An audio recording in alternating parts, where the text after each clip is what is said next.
Halo Rebaharness, gimana kabarnya? Hidung masih dapat bernapas? Masih tinggal di planet bumi?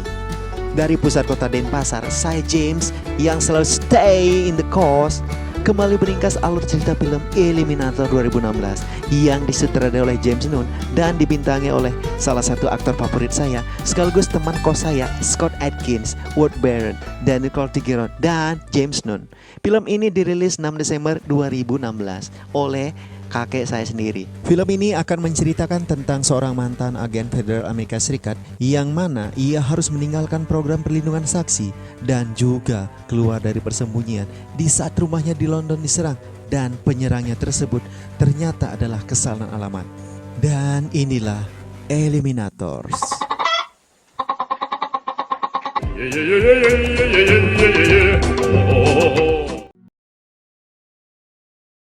Film ini diawali dengan memperlihatkan kota London pada pagi hari yang cerah. Scene berfokus pada Thomas, ini orangnya, dan putri satu-satunya Charlie yang berusia 8 tahun. Mereka hanya hidup berdua setelah kematian sang ibu, di mana saat ini Thomas bekerja sebagai security pada sebuah mall dekat kosan saya. Setelah selesai dengan segala rutinitasnya, Thomas menghantar Charlie ke sekolahnya, sedangkan dirinya ke tempat kerjanya.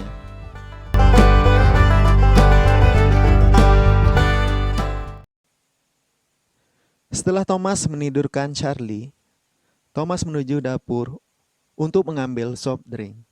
Tiba-tiba ada suara yang menggedor pintu. Tidak lama kemudian, lampunya pun nampak sengaja dimatikan.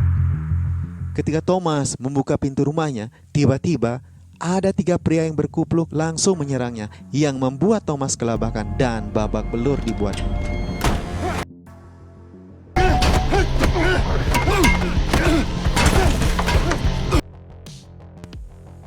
Antara sadar dan tidak, setelah dihantam oleh salah satu dari pria berkupluk tersebut, samar-samar Thomas melihat Charlie telah disandera. Melihat Charlie sangat ketakutan, Thomas meminta mereka melepaskan Charlie. Namun, justru mereka semakin liar.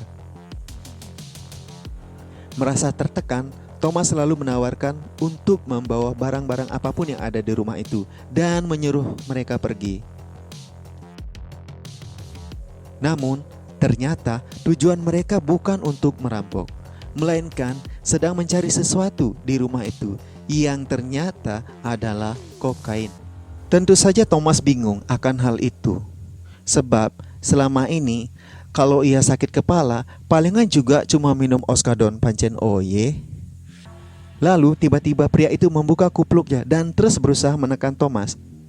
Menyadari bahwa mereka salah alamat, Thomas pun meyakinkan pada mereka dengan lembaran rekening tagihan yang menunjukkan alamat rumah Thomas, di mana di sana menunjukkan nomor 23 Kingsbury, bukan Green Grove.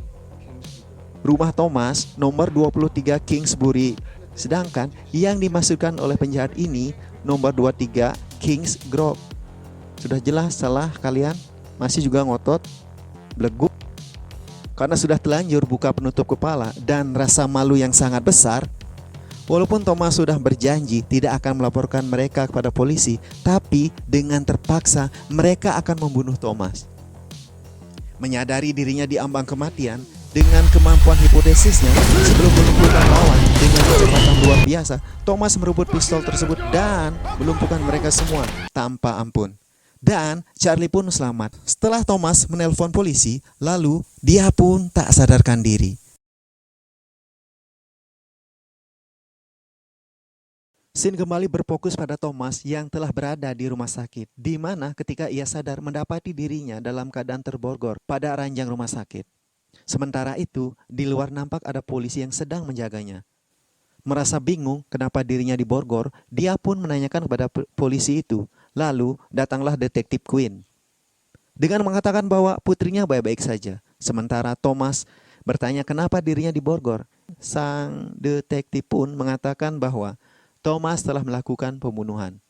Meskipun Thomas telah menjelaskan dia hanyalah berusaha membela diri, namun tetap saja si Quinn mengabaikannya. Scene berpindah ke Atlantic Seaboard, Amerika Serikat.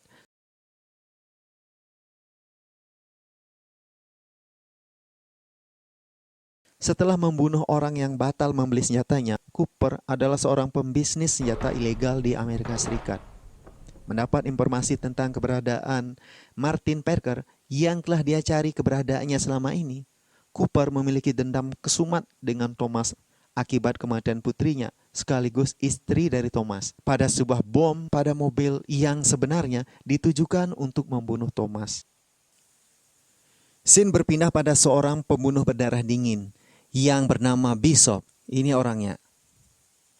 Dia adalah seorang pegulat WWE, Wade Barrett, di mana sebelum masuk di kancah pergulatan, dia adalah seorang petinju bebas.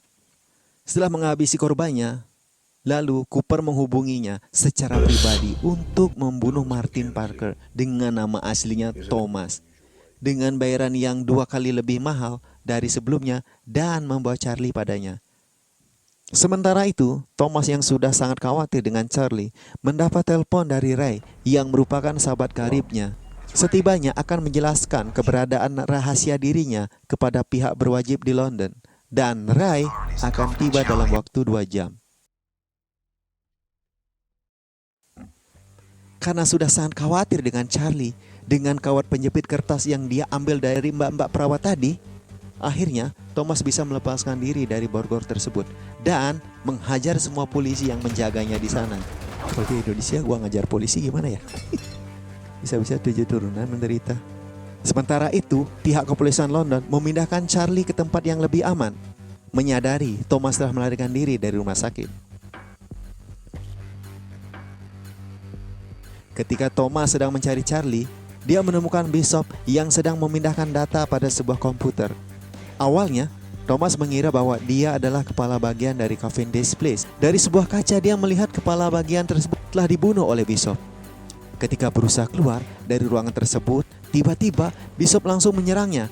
Untungnya Thomas bisa keluar dari tempat itu. Ketika Bishop sedang memburunya di area Cavendish Place, tanpa diketahui Bishop, dia kembali memasuki ruangan tersebut dan mendapatkan data yang telah didapatkan oleh Bishop. Setelah mendapatkan alamat di mana Charlie diamankan, Thomas pun menghancurkan harddisk itu dan menghapus data dirinya pada komputer tersebut. Setelah sampai di luar gedung, untungnya ada taksi melintas dan dia pun meninggalkan gedung tersebut. Sementara Bishop dengan alat canggih pada mobilnya dapat menemukan nama dan nomor telepon sopir taksi tersebut.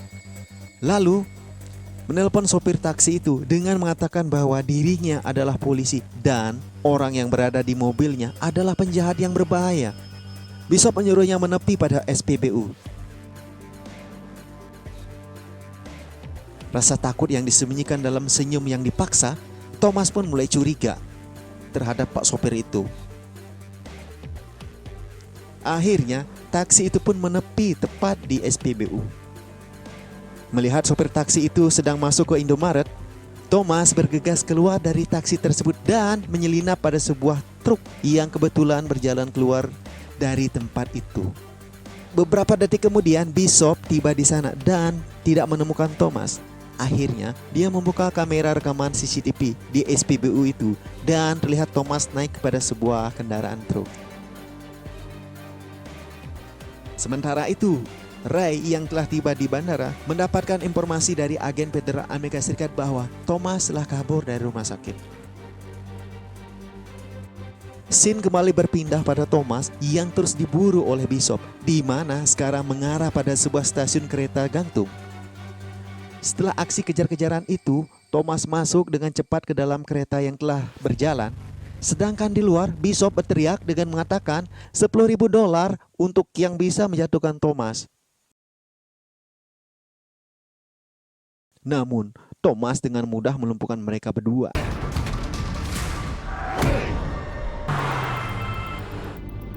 Hello? It's me.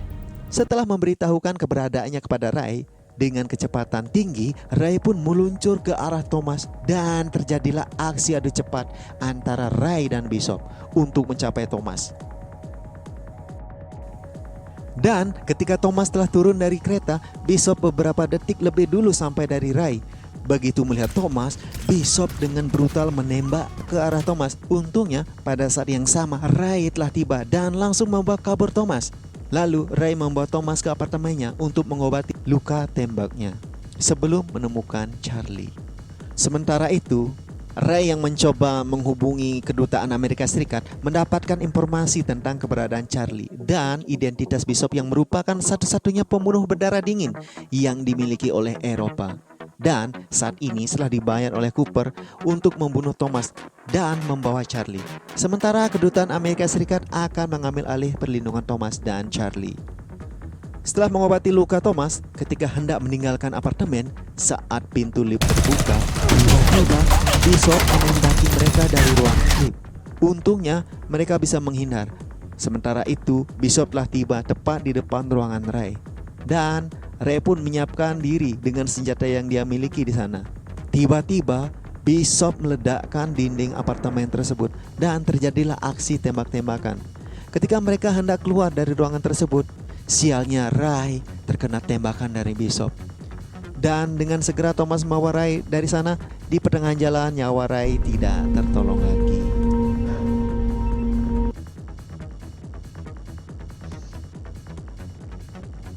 Sementara itu, Callister menghubungi Stacey bahwa dirinya akan mengambil alih kasus perlindungan Charlie. I'd like to detail to your location right now to take care of you and Carly. Dan scene pun berpindah. Bishop yang telah mendapatkan mobil Ray, dia tidak menemukan Thomas, di mana hanya ada mayat Ray. Lalu Bishop pun kembali ke mobilnya. Dan ketika berada di dalam mobilnya, tiba-tiba Thomas yang telah berada di belakangnya langsung menodongkan pistol ke arahnya dan memerintahkan membawanya sesuai dengan arahan Thomas. Ternyata Thomas membawa Bishop ke dermaga dan mengikat tangannya. Tiba-tiba ikatan itu dapat terlepas dari tangannya dengan pisau kecil yang terselip pada lengan bajunya. Dan terjadilah pertarungan brutal kembali. Sampai pada akhirnya Bishop ditendang dan terhempas ke pantai dan tidak muncul-muncul kembali. Thomas mengira si Bishop sudah dimakan oleh ikan piranha. Thomas pun meninggalkan dermaga itu dengan membawa mobil Bishop menuju di mana Charlie berada. Sementara itu, petugas yang dikirim oleh agen federal Amerika Serikat telah tiba untuk mengambil alih penjagaan Charlie dan akan memindahkan Charlie dari sana sebelum Cooper dan anak buahnya tiba di sana. Scene kembali ke dermaga. Ternyata ikan paus, ikan hiu, ikan cupang tidak mampu memakan Bishop karena badannya yang kekar. Scene kembali berpindah pada Charlie, di mana Cooper lebih dahulu mendapati mereka sebelum mereka pergi. Akibatnya, para pengawal dan Stacey dibunuh oleh Cooper. Akhirnya Cooper mendapati Charlie yang sedang mencari-cari gelang dari ibunya. Tadinya sih coba si Charlie ini gak ketinggalan gelangnya di kamar. Mungkin si Stacey ini dan kawan-kawannya nggak dibunuh oleh Cooper. Aduh, ya gimana lagi? Ya namanya juga pengaturan si sutradara. Setelah menjelaskan siapa dirinya kepada Charlie, Charlie pun merasa senang karena telah bertemu dengan kakeknya. Di mana selama ini dia nggak punya kakek, sama seperti saya. Saya udah nggak punya kakek. Kakek saya sudah meninggal semuanya. Sementara itu di luar, nampak Thomas telah sampai lalu membuka pintu bagasi mobil Bishop yang penuh dengan senjata. Thomas pun mulai menghabisi satu persatu pengawal Cooper.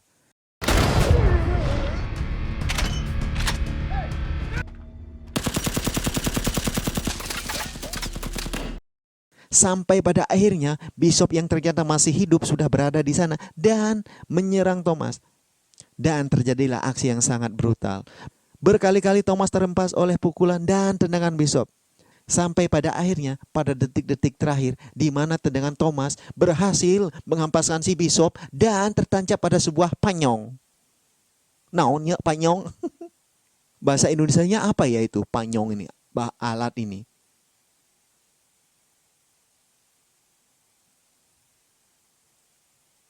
Saya melanjut ketika semua pengawal Bishop telah dihabisi olehnya. Setibanya di kamar Charlie, Thomas kaget melihat Cooper telah berada di sana bersama putrinya. Di sisi lain, nampaknya Charlie sudah akrab dengan Cooper.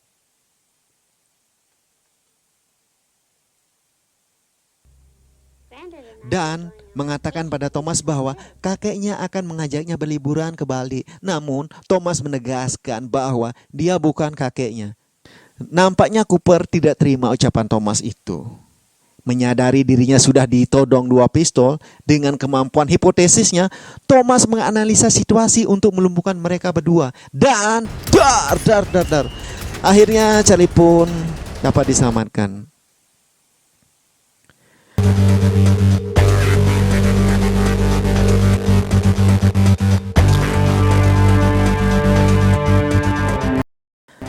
Ternyata Eliminators ini merupakan salah satu film dengan akting terbaik Scott Adkins, di mana menyajikan sebuah ikatan emosional ayah dan anaknya yang sangat kuat dalam melindungi anaknya. Jadi seperti itu ya pengorbanan seorang ayah kepada anaknya. Bahkan dia rela mengorbankan jiwa dan raganya demi anak-anaknya. Gua James, sampai berjumpa lagi pada video berikutnya. Terima kasih. Adios. Selangkangan kerbau betina.